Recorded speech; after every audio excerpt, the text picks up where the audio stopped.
नमस्कार दोस्तों, मैं Pradeep farmer of India YouTube channel में आप सभी का स्वागत करता हूं। इस वीडियो में आज हम बात करेंगे पिपली की खेती के बारे में। आज का वीडियो बहुत ही इंटरेस्टिंग होने वाला है, बहुत ही बेहतरीन होने वाला है, क्योंकि इस वीडियो में आज हम पिपली की खेती, खेत से बाजार तक के बारे में बात करने वाले हैं। ये वीडियो लास्ट तक ज़रूर देखिएगा। आज जो जानकारी इसमें आपको मिलने वाली है वो किसी भी यूट्यूब चैनल में नहीं मिलेगी। तो जिन लोगों ने चैनल को सब्सक्राइब नहीं किया है वो फटाफट सब्सक्राइब कर लें और साथ में बेल आइकन का बटन भी दबा दें ताकि आने वाले वीडियोस का नोटिफिकेशन आपको मिलता रहे। चलिए शुरू करते हैं पिपली के इंट्रोडक्शन के साथ। तो पिपली की जो औषधीय महत्ता है उसके साथ साथ पिपली एक महत्वपूर्ण मसाला भी है तथा औद्योगिक उत्पादों के निर्माण में भी इसे प्रयुक्त किया जाता है। उदाहरण के तौर पे अगर हम बात करें तो राइस बियर के फर्मेंटेशन हेतु इसका बखूबी उपयोग किया जाता है। पिपली के फलों के साथ साथ मूल, जिसे पिपला मूल कहा जाता है, तो इसका भी उपयोग औषधियों के निर्माण में प्रयुक्त किया जाता है।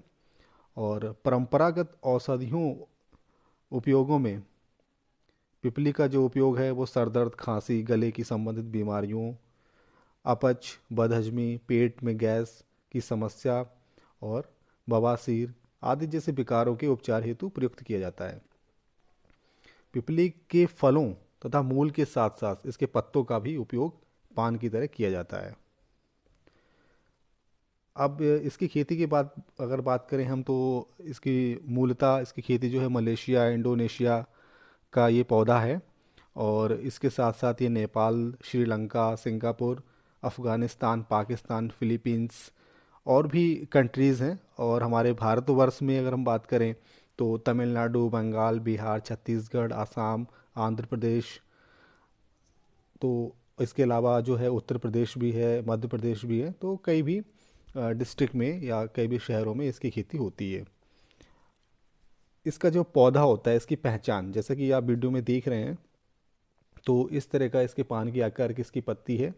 और इसमें जो फल लगा हुआ है जो ग्रीन कलर का आप देख रहे हैं, और इसके बाद इस जो तैयार होने पकने के बाद में ये ग्रीन और हल्का सा कालापन इसमें आ जाता है, डार्क ग्रीन जिसे बोलते हैं। तो इस तरह का इसका पौधा होता है, इस तरह का इसका फल होता है। तो इसमें जो है पत्तियां जो है पान के पत्तों के आकार की हैं। इनकी जो लंबाई रहती है वो 5 से 7 सेंटीमीटर होती है। और वर्षा ऋतु में इसके पौधे पर फूल आते हैं जिनमें शरद ऋतु में फल तैयार होते हैं। प्रारंभ में इसके फल हल्के पीले रंग के होते हैं जो पकने पर हरे हो जाते हैं। और इसके फलों पर छोटे छोटे गोल उभार पाए जाते हैं जो देखने में शहतूत के फलों के जैसे प्रतीत होते हैं। और औषधि उपयोग हेतु ये सूखे फल तथा पौधे का मूल यानी कि जड़ रहती है उसका प्रयुक्त किया जाता है। अब इसमें हम बात करें रासायनिक संगठन क्या रहता है, तो इसमें 10 से 20% तक उत्पल तेल पाया जाता है जिसमें फिलिपीन और पाइपेरिन, पाइपरीडीन और नाम और एल्कालाइड एवं तीक्ष्ण सत्व तथा स्टार आदि पदार्थ पाए जाते हैं। अब हम बात करते हैं इसके इसका क्या क्या इस्तेमाल होता है। तो पिपली की खेती इसके फलों के लिए यानी जो इसके स्पाइक्स होते हैं उसके लिए, और इसके जड़ यानी कि मूल की प्राप्ति के लिए की जाती है। और इसकी जो खेती रहती है वो 3 से 5 वर्ष के लिए की जाती है। लगाने के 4 से 5 माह के बाद इसमें पिपली के पौधे पर जो है फल आना प्रारंभ हो जाता है और ये प्रतिवर्ष आते हैं। अब इसकी हम बात करते हैं इसमें उपयुक्त जलवायु कि हमें किस प्रकार की जलवायु की आवश्यकता पड़ेगी इसकी खेती करने के लिए। तो इसकी अच्छी बढ़त के लिए पिपली को गर्म तथा आर्द्र जलवायु की आवश्यकता होती है।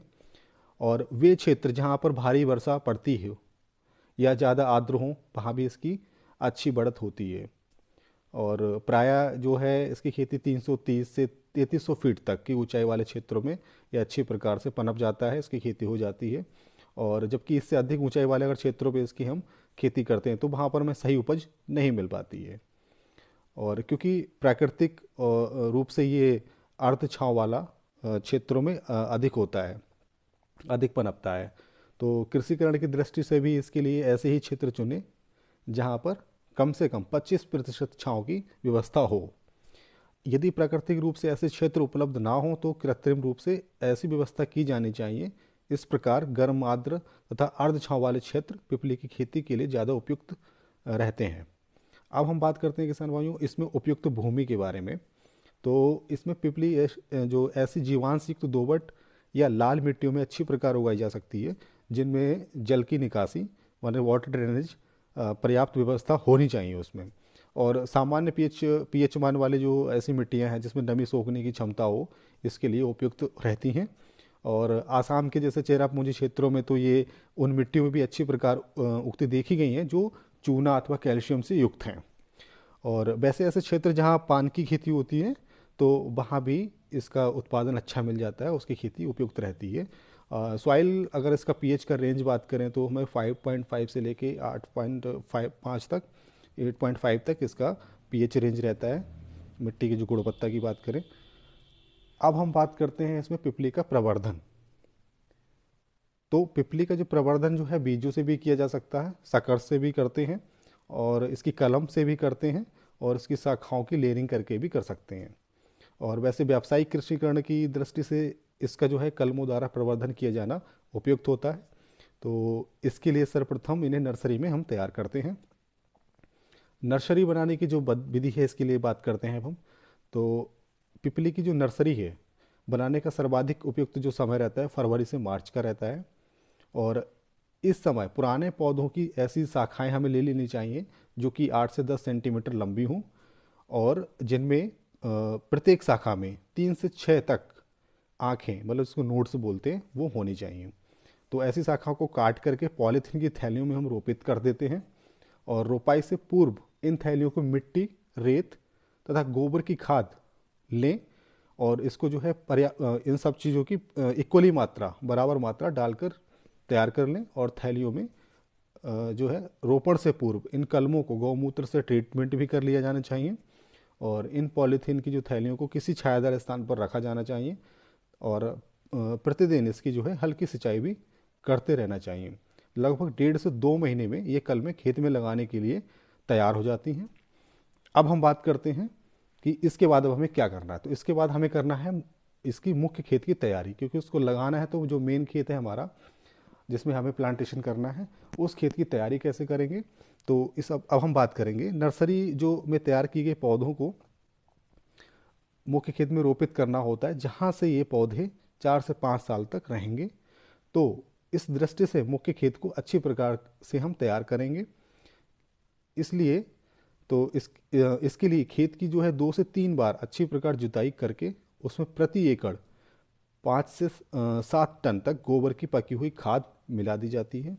इसके बाद जो है खेत में 2 बाई 2 फीट की दूरी पर गड्ढे बना लिए जाते हैं, जिनमें इन कलमों का रोपण कर दिया जाता है। इन गड्ढों में से प्रत्येक में से कम 100 ग्राम अच्छी प्रकार पकी हुई गोबर की खाद भी डालते हैं, क्योंकि पिपली का आरोहण के लिए किसी दूसरे सहारे की ज़रूरत होती है। तो खेत तैयार करते समय भी ऐसे आरोहण की व्यवस्था की जा सकती है, या फिर हम बाद में भी कर सकते हैं। तो इस दृष्टि से प्रत्येक गड्ढे के पास एक एक पौधा एरंड, पांगरा या अगस्ती का लगा दिया जाता है, जो तेज़ी से बढ़ता है, और इसकी जो पिपली की लताएं भी हैं वो इसी पे चढ़ जाती हैं। और आरोहण हेतु हम जो है सूखी डालियाँ भी इस्तेमाल कर सकते हैं। जो लकड़ी होती है उनकी डालियाँ भी हैं, वो भी हम वहाँ पे गड्ढे में लगा सकते हैं। वो सीधी खड़ी रहेंगी, उन पे पिपली जो है वो पौधती रहेगी। और इसके अलावा जो है नारियल के पौधों पर भी हम इसको चढ़ा देते हैं। अब हम बात करते हैं इसमें मुख्य खेत में पिपली का जो रोपण करेंगे। तो मानसून के प्रारंभ होते ही नर्सरी में तैयार किए गए जो पिपली के पौधे रहेंगे उनको मुख्य खेतों में गड्ढों में रोपण कर दिया जाता है, और एक गड्ढे में 2 पौधों का रोपण किया जाना उपयुक्त रहता है। जैसा कि आपको बताया गया था अभी, मुख्य खेत में इन पौधों की रोपाई जो है 2 बाई 2 फीट पे करते हैं, और 1 एकड़ में लगभग जो है 20 से 25 हज़ार पौधों की हम जो है आवश्यकता होती है। आरोहण व्यवस्था के लिए जो है आपको जैसे बताया गया है तो वो आप कर सकते हैं आरोहण के लिए, क्योंकि ये व्यवस्था बहुत करनी ही पड़ेगी, वो ज़रूरी है इसके लिए, वरना इसके अलावा अगर नहीं करेंगे तो इसकी जो लताएं हैं वो ज़मीन में ही रहेंगी, तो ज़मीन में जब रहेंगी तो तुम्हारा फल लगेगा, यानी कि जो पेपर इसमें लगेगा लॉन्ग पेपर, तो पिपली जो लगेगी वो ख़राब हो जाएगी, सड़ जाएगी, तो उससे हमें नुकसान होगा। तो आरोहण की व्यवस्था ज़रूर करनी है। और इसके अलावा जो हम अब बात करते हैं इसमें निदाई गुड़ाई की, तो निदाई गुड़ाई जो है फसल की प्रारंभिक अवस्था में खेत की जो है हाथ से ही हम कर सकते हैं निदाई गुड़ाई, और ताकि पौधों के आसपास जो खरपतवार जो है ना पनपे। और बाद में जब इन पौधों की लताएं फैल जाती हैं तो अतिरिक्त निदाई गुड़ाई की आवश्यकता नहीं होती है। वैसे यदि हो भी तो इन्हें हाथ से निकाल दिया जाना चाहिए। अब इसमें सिंचाई की व्यवस्था जो है कैसे करते हैं, तो क्योंकि वैसे तो सिंचाई की व्यवस्था इसमें नहीं पड़ती है, क्योंकि ये खेती बेसिकली इसीलिए की जाती है जहाँ पे सिंचित क्षेत्र नहीं है, जहाँ पे असिंचित फसलें जो हैं के रूप में इसको लिया जाता है। लेकिन फिर भी अगर अच्छी हमें फसल चाहिए और अच्छी हमें इसका उत्पादन चाहिए तो हमें उसमें थोड़ी बहुत तो सिंचाई करनी ही पड़ती है। तो इस दृष्टि से जो है प्रति सप्ताह एक हम हल्की सिंचाई कर कर सकते हैं, इसके लिए कर देनी चाहिए, अच्छी वृद्धि मिल जाएगी और अच्छी में उत्पादन मिल जाएगा। सिंचाई जो हम कई तरीके से कर सकते हैं, चाहे हम स्प्रिंकलर से कर दें, और इसके अलावा जो है हम ड्रिप विधि से भी कर सकते हैं, और हम फ्लड इरीगेशन विधि से भी कर सकते हैं। और जो है तो इस कई तरह के, और गर्मी के मौसम में जब फसल की सिंचाई नहीं करते हैं क्योंकि उसमें उस टाइम जो है बारिश का भी टाइम आ जाता है। लेकिन हाँ ये सब, और इसके अलावा जो है पौधे के आसपास हम मल्चिंग भी कर सकते हैं ताकि घास ना हो उसमें। अब हम बात करते हैं इसमें फसल को होने वाले प्रमुख रोग और बीमारियां। तो पिपली की जो फसल को नुकसान पहुंचाने वाले प्रमुख कीट जो हैं वो मिलीबग है, और इसके अलावा टिप्पा है। तो इनमें से मिलीबग पौधे की जड़ों पर आक्रमण करता है, और ग्रीष्म ऋतु में इसका प्रभाव ज़्यादा होता है। तो इनके निदान हेतु पौधों को जो है मई माह में एक बार, 2-3 बार बोर्डो मिक्सर से ड्रेंचिंग कर दें। और इसी प्रकार नीम की खली को पीस करके उसका घोल बना करके पौधों पर छिड़काव करना भी लाभकारी हो सकता है।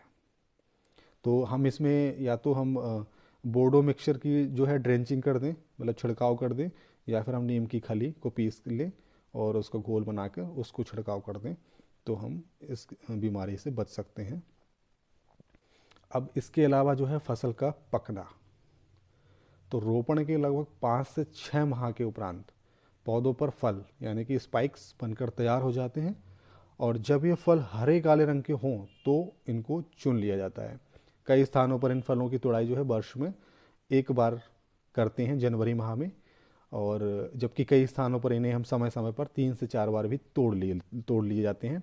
और तुड़ाई के उपरांत इन फलों को धूप में डालकर 4 से 5 दिन तक अच्छी प्रकार सुखाएं, और जब ये अच्छी प्रकार सूख जाएं तो इन्हें विपणन हेतु यानी कि मार्केटिंग हेतु भेज दिया जाता है। अब हम इसमें जो है समय समय पर लताओं जो जिसकी लताएं हैं, जो पौध जो इसकी शाखाएं हैं, जो हमारी जो जो हमने वहाँ पे आरोहण की लगाया हुआ उस पर जो पौड़ जाती हैं लताएं, तो उनकी हम कटाई छटाई भी टाइम टाइम पे करते हैं। तो इसकी जो है फसल लेने के बाद में फरवरी मार्च में इसकी पिपली के पौधों की कटाई छटाई हम कर देते हैं, और कुछ समय के उपरांत इन पौधों पर पुनः पत्ते आ जाते हैं तथा ये लताएं पुनः फलने फूलने लगती हैं।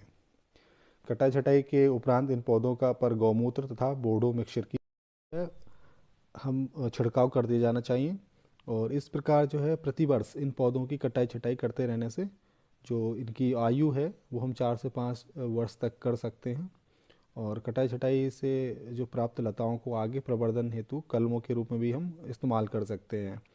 और 5 वर्ष के उपरांत पौधों को खोद करके उनसे मूल की प्राप्ति भी कर ली जाती है, और इसके छोटे छोटे टुकड़ों में काट करके पिपला मूल प्राप्त कर लिया जाता है।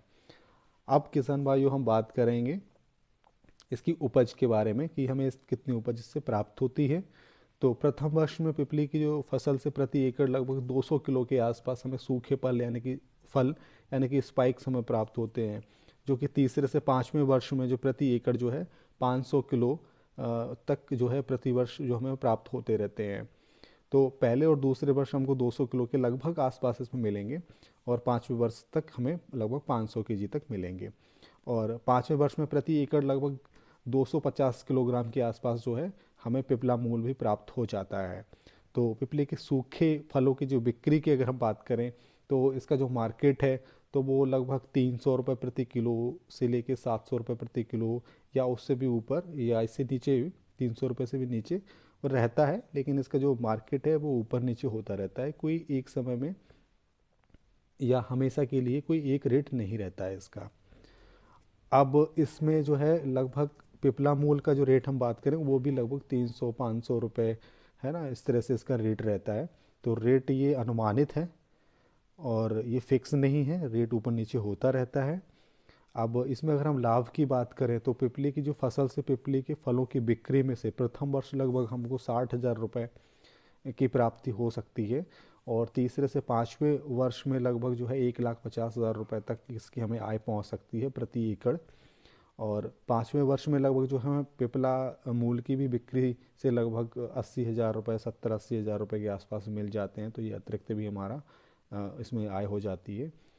अब इसके इसकी फसल पे जो खर्च होता है वो लगभग लगभग जो हम 20 से 25 हज़ार रुपये प्रति वर्ष मान के चलें और 20 से 25 हज़ार माइनस करके जो हमारे पास बचता है वो हमारा नेट प्रॉफिट है, इसको हम मान सकते हैं। अब इसके बाद आपने फसल उगा ली, तैयार कर ली आपने, इसके बाद सबसे इम्पॉर्टेंट चीज़ क्या है किसान भाइयों, वो है इसकी मार्केटिंग, इसका बाज़ार, इसे हम कहाँ बेचें, या हम पहले से ही बाज़ार को देख के किसी कंपनी के साथ में कॉन्ट्रैक्ट फार्मिंग भी हम कर सकते हैं।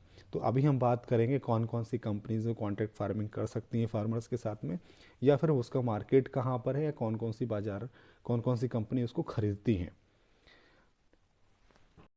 एक तो ये कुछ कंपनियों के नाम मैं आपको बता रहा हूँ जैसे मार्केटिंग के लिए, या इनसे पहले हम जो है इनसे बात करके इसकी कंपनी में ऑफिस विजिट करके या ऑनलाइन किसी तरह से नंबर निकाल के आप इनके साथ में कॉन्ट्रैक्ट फार्मिंग कर सकते हैं। सबसे पहले तो जो है पतंजलि आयुर्वेदिक कंपनी है, ये हरिद्वार में है। तो यहाँ पर जाके आप इसकी मार्केटिंग के लिए बात कर सकते हैं। और इसके अलावा डाबर इंडिया है, हिमालयन कंपनी है।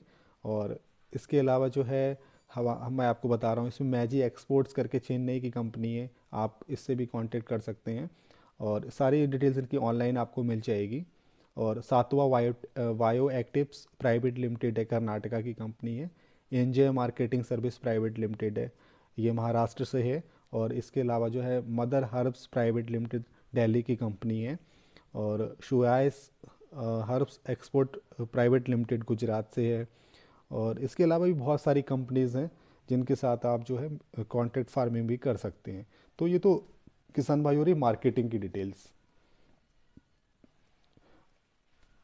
अब हम इसमें बात करते हैं किसान भाइयों, ऑनलाइन मार्केटिंग भी आप कर सकते हैं। तो उसके लिए जैसे कि इंडिया मार्ट है, वहाँ पर अपने आप प्रोडक्ट की लिस्टिंग कर सकते हैं आप। आप एक ई चरक करके वेबसाइट है, तो उस पर भी आप अपने प्रोडक्ट की लिस्टिंग कर सकते हैं। और इसके अलावा जो है हर्बिकल एक एप्लीकेशन है जो आप प्ले स्टोर से डाउनलोड कर सकते हैं। तो वहाँ पर भी कई बायर्स की डिटेल्स भी है। ऐसा नहीं कि आप सिर्फ वहाँ पर जो है अपना प्रोडक्ट करेंगे, लिस्टिंग करेंगे, इसके अलावा वहाँ पर आप कॉन्टेक्ट्स निकाल के आप उससे डायरेक्टली संपर्क करके वो डील कर सकते हैं। या उनमें कंपनीज भी हैं उनके पास में इन एप्लीकेशंस पे, आप उनके कॉन्टेक्ट नंबर निकाल के उनसे बात कर सकते हैं। आप कॉन्ट्रैक्ट फार्मिंग के लिए भी एक एग्रीमेंट कर सकते हैं उनके साथ में। तो ये रही पूरी जानकारी। आशा करता हूँ आपको ये वीडियो पसंद आया होगा किसान भाइयों। अब अगर आपको क्या क्या पसंद आया इस वीडियो में तो वो आप हमें कमेंट बॉक्स में ज़रूर बताएं। अगर आप कोई सजेशन देना चाहते हैं इस वीडियो के बारे में या किसी अन्य वीडियो के बारे में तो उसके लिए भी आप सजेशन कमेंट बॉक्स में लिख सकते हैं। और वीडियो को लाइक ज़रूर करें, अन्य किसानों के साथ में, भाइयों के साथ में शेयर ज़रूर करें। ठीक है, मिलते हैं इसी तरह की वीडियो में आपको अगली वीडियो में मिलते हैं किसान भाइयों। तब तक के लिए नमस्कार।